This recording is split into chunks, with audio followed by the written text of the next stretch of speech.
Bonjour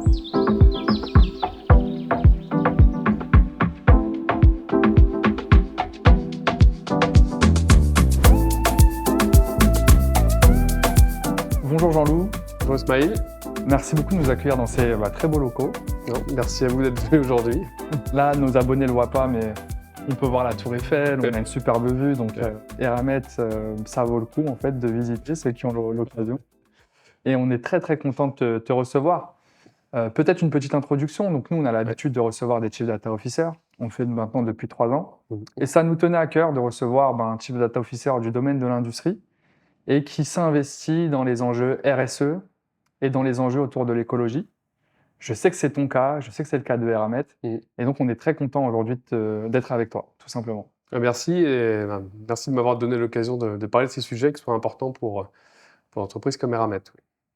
Top. Eramet, c'est vrai que c'est une très belle marque française. Voilà, c'est un fleuron de l'industrie française, mais qui n'est pas forcément connu du grand public. Est-ce que tu peux nous présenter la société, l'activité de Eramet, s'il te plaît? Oui, bien sûr. Donc Eramet, c'est une entreprise minière métallurgique française. Alors c'est vrai qu'elle n'est pas aussi connue que d'autres, mais elle existe quand même depuis de nombreuses années. En quelques chiffres, 5 milliards d'euros de chiffre d'affaires à peu près, 10 000 collaborateurs sur tous les continents, et des activités d'extraction minière et de production métallurgique sur des commodités, des métaux tels que le nickel, des sables minéralisés, du manganèse et bientôt du lithium et du cobalt. Donc vraiment, la vocation d'Eramet, c'est d'être un des acteurs majeurs de la transition énergétique. On est en train de passer de l'ère des énergies fossiles, donc le charbon, le gaz, le pétrole, à l'ère de l'électricité. Et pour faire ça, il faut pouvoir la stocker. On la stocke dans des batteries. Okay. Et ces batteries contiennent des métaux critiques que sont le lithium, le manganèse, le cobalt, le nickel, qui sont tous les métaux que Eramet produit ou va bientôt produire dans les années qui viennent. Donc un acteur majeur de la transition énergétique. Bah, écoute, très clair pour moi. Peut-être pour qu'on puisse situer voilà, de manière assez triviale. Donc nous, on a plein de produits qu'on consomme au quotidien. Ouais. Des voitures, notamment aujourd'hui, de plus en plus, on va rouler en voiture électrique. Ouais. Et pour que ces voitures fonctionnent, il faut qu'il y ait des batteries. Et pour alimenter ces batteries, il y a des matières premières qui doivent aussi être extraites pour pouvoir exploiter cette énergie-là. Et c'est le métier de Eramet. Exactement. Donc, on extrait des minerais et ensuite on les transforme souvent. Ok. Donc, comme je le disais, nickel, manganèse, lithium, bientôt cobalt aussi, qui sont des métaux que l'on retrouve dans les batteries pour véhicules électriques. Et on fait également des activités de recyclage. Ok. Donc, extraction, transformation primaire, mais aussi recyclage de batteries existantes avec notre nouveau projet Relief qu'on est en train de tester en pilote à Trappes, en banlieue parisienne. C'est très clair pour nous.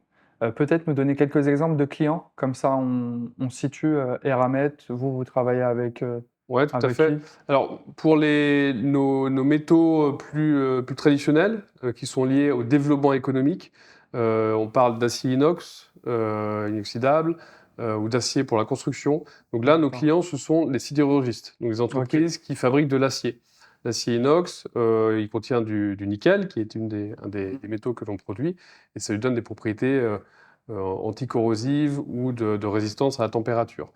Le manganèse qu'on produit au Gabon et en Norvège, il ajoute des propriétés mécaniques à un acier, donc on l'utilise pour l'acier de construction. Et ensuite, bien sûr, les métaux lithium, nickel aussi, manganèse et cobalt se retrouvent sous d'autres formes dans les batteries. Merci Donc beaucoup. l'inox, ça va être voilà, acier qu'on va retrouver dans son quotidien, des couverts par exemple de Ok. cuisine, des éléments de voiture aussi, bien entendu. Et l'acier de construction pour le manganèse. C'est très clair. Donc effectivement, on se rend compte encore une fois, une belle société française, 5 milliards, présente dans combien de pays à peu près? On est dans ça dépend comment on compte les choses, mais du point de vue opérationnel, on est dans pas loin d'une dizaine de pays. Donc on produit du nickel en Indonésie et depuis quelques années seulement, et depuis bien plus longtemps, depuis plus de 100 ans, en Nouvelle-Calédonie via notre filiale, la SLN. Ensuite, on extrait et on transforme du manganèse au Gabon. On est aussi opérateur ferroviaire gabonais via notre filiale ACETRAC. Donc on a aussi la SNCF au Gabon. On transforme aussi, on produit des alliages de manganèse dans nos sites norvégiens, en France à Dunkerque et aux États-Unis à Marietta. Et ensuite, une nouvelle activité de lithium qui est en train de se développer. On va avoir les premières productions à la fin de l'été, normalement, sur notre filiale en Argentine. Excellent. Bah, merci beaucoup. C'est assez clair sur Eramet. Toi, tu as rejoint la société en 2018, c'est ça? C'est ça, j'ai rejoint Eramet en 2018 après plusieurs expériences.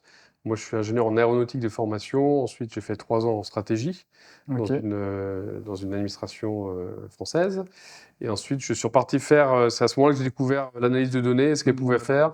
Et je me suis dit que je voulais appliquer à des problématiques industrielles, qui sont celles qui m'intéressent particulièrement. J'aime travailler sur des sujets concrets. Et donc, je suis retourné dans l'industrie faire un doctorat en machine learning appliqué à la maintenance prédictive des moteurs d'avion. Donc, ça a duré quelques années. Et ensuite, je suis retourné en France. J'ai travaillé à la recherche et innovation de L'Oréal, où j'étais les chimistes à mettre au point de nouveaux produits en analysant l'historique de données qu'ils avaient dans leur base de données et en travaillant sur des projets de beauty tech, donc de beauté personnalisée. Ok. Et suite à ça, j'ai rejoint effectivement fin 2018 Eramet pour déployer tout leur programme data.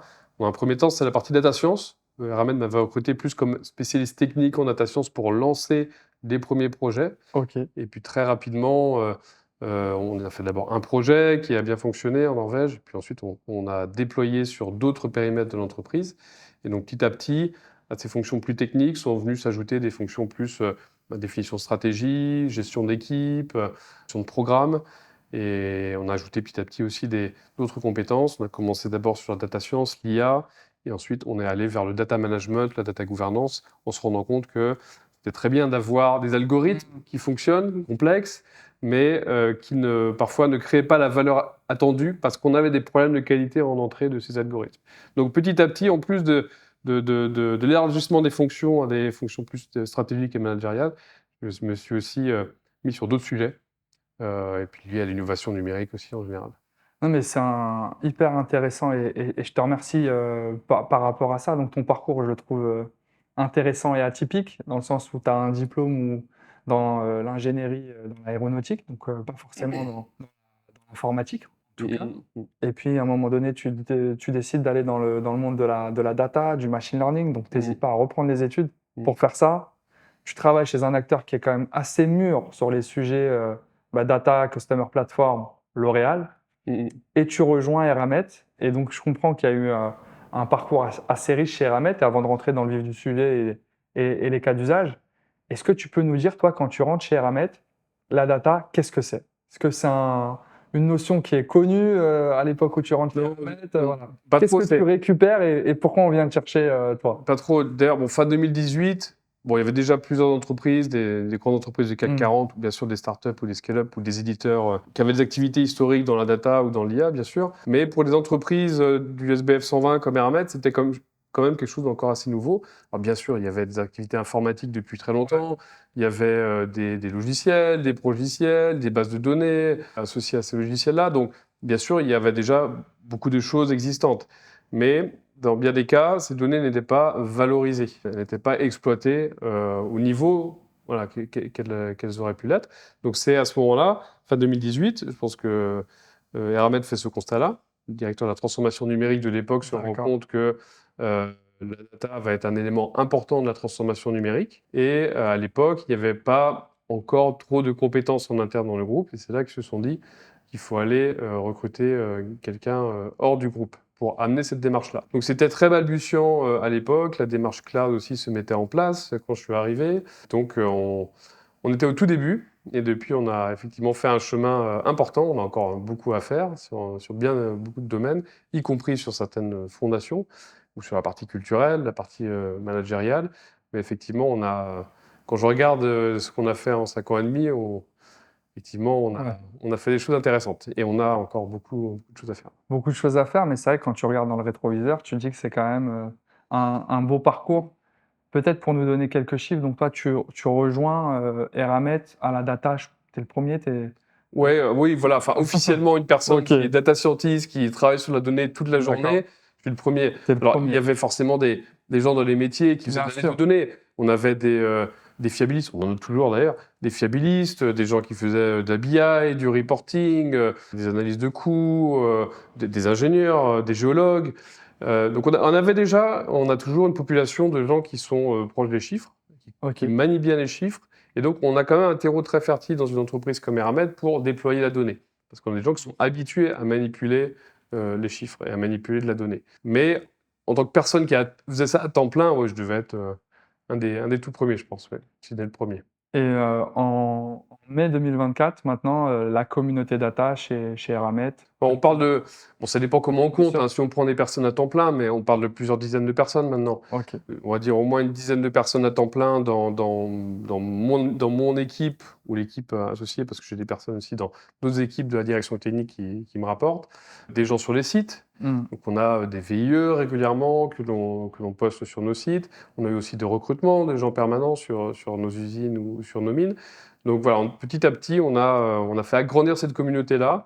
On a aussi bien sûr des gens de la DSI qui nous accompagnent sur ces sujets, DSI local, DSI dans le groupe aussi.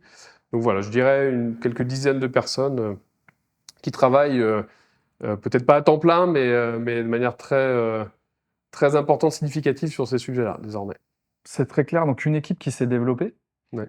Toi, et j'insiste sur ce plan-là parce qu'on a beaucoup de aussi jeunes Chief Data Officers qui nous suivent. Mm. C'est les premiers de leur société ou peut-être le deuxième. Et puis, ils ont un petit peu la pression. Ils se disent, bon, nous, on m'a donné une feuille de route. J'ai pas forcément beaucoup de ressources. Et très vite, je dois montrer ma valeur. Et je sais qu'ils aimeraient bien être au stade auquel tu es aujourd'hui. Donc vraiment, félicitations par rapport à ce beau parcours. En tout cas, c'est une petite success story au sein de Eramet. Et ça, tu l'as fait aussi parce que au bout de 6 ans, quand on reste à des postes qui sont quand même exposés, les postes autour de la data sont des postes où il y a de plus en plus de lumière sur ces postes-là, et puis même en interne. Parce que voilà, la data est amenée à faire bouger les lignes en interne, donc ce n'est pas forcément évident. Mais si tu as réussi à rester, si tu as réussi à recruter, c'est notamment certainement parce que tu travaillais sur des sujets qui ont de la valeur business pour Eramet. Est-ce que tu peux nous partager, voilà, quand aussi, encore une fois, tu regardes dans le rétroviseur, depuis 2018, quels sont les sujets sur lesquels Eramet s'est dit on a besoin de data pour pouvoir avancer? Le RSE en fait partie. À part le RSE, est-ce qu'il y en a d'autres? Est-ce que tu peux nous partager ça en fait? Eramet et data et business, qu'est-ce que ça veut dire? Alors déjà, moi j'appartiens à la direction des opérations. Ok, Ça n'a pas toujours été le cas de la data, mais ça fait quand même quelques années qu'on est au sein de la direction des opérations.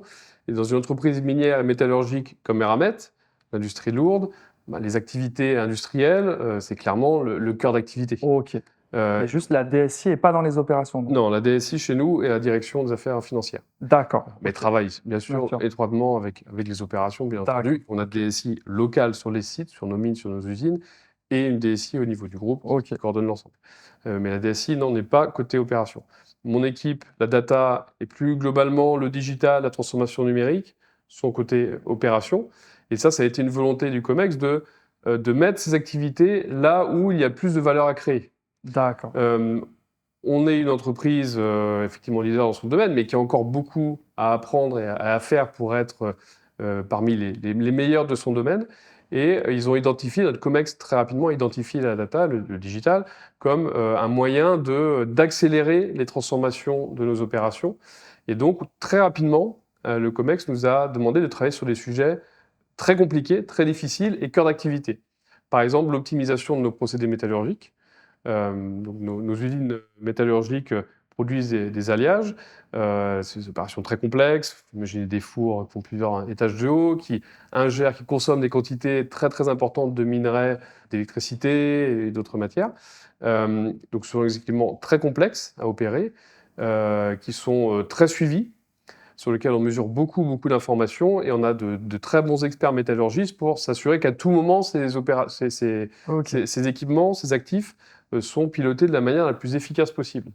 Et les COMEX se demandaient d'utiliser la data pour aller encore plus loin. Ok. Donc c'est un de nos premiers projets, récupérer les centaines de données, de variables qui sont mesurées sur les fours, et améliorer encore plus la performance de ces équipements, réduire les consommations d'électricité, d'énergie ou d'intrants dans ces fours, tout en gardant le niveau de qualité attendu par les clients. Donc un problème très complexe, Et c'est directement sur ces projets-là qu'on a été positionné. Ça a fonctionné, donc on a eu des gains qui sont quand même assez importants sur ce type de projet-là. Et derrière, ça nous a permis de nous attaquer à d'autres problèmes. Ayant réussi sur un problème quand même assez complexe à l'échelle de l'entreprise, on a pu aller regarder des problèmes sur la maintenance prédictive de nos rails, de notre empreinte ferroviaire au Gabon, la maintenance prédictive de nos engins miniers, qu'on est en train de regarder, de faire en sorte que nos trains arrivent à l'heure également pour le transport de nos minerais. Donc beaucoup de sujets très opérationnels, très concrets qu'on a développés depuis quelques années et qu'on va continuer à faire dans les années qui viennent, aussi sur la logistique par exemple, et aussi bien sûr des sujets liés à la RSE. Hyper intéressant. Encore une fois, moi, toi, tu le fais de manière naturelle. Je te donne un peu, moi, la perception aussi que j'ai. Je vois beaucoup de chief data officers qui, quand ils commencent, ils vont pas forcément commencer sur des enjeux qui sont cœur business. Pourquoi? Parce que justement, c'est risqué, c'est visible. Il y a le CEO qui connaît le sujet. Et donc, ils vont commencer en se disant, on va commencer sur des cas d'usage. J'abuse, hein, mais la gestion des notes de frais. Comment on arrive Des sujets un peu moins cœur d'activité.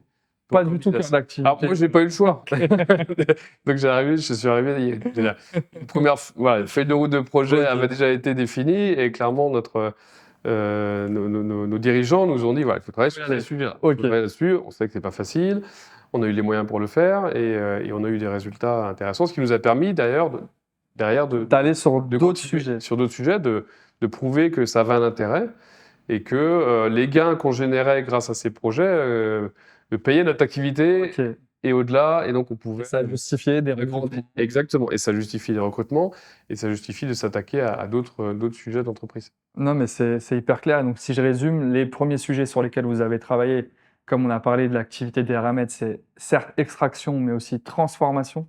Exactement. Des minerais, donc il y a une activité industrielle. Ouais. Donc si je résume, c'est la digitalisation des usines, mise en place et analyse de données. Et analyse de données pour améliorer l'efficacité opérationnelle Exactement.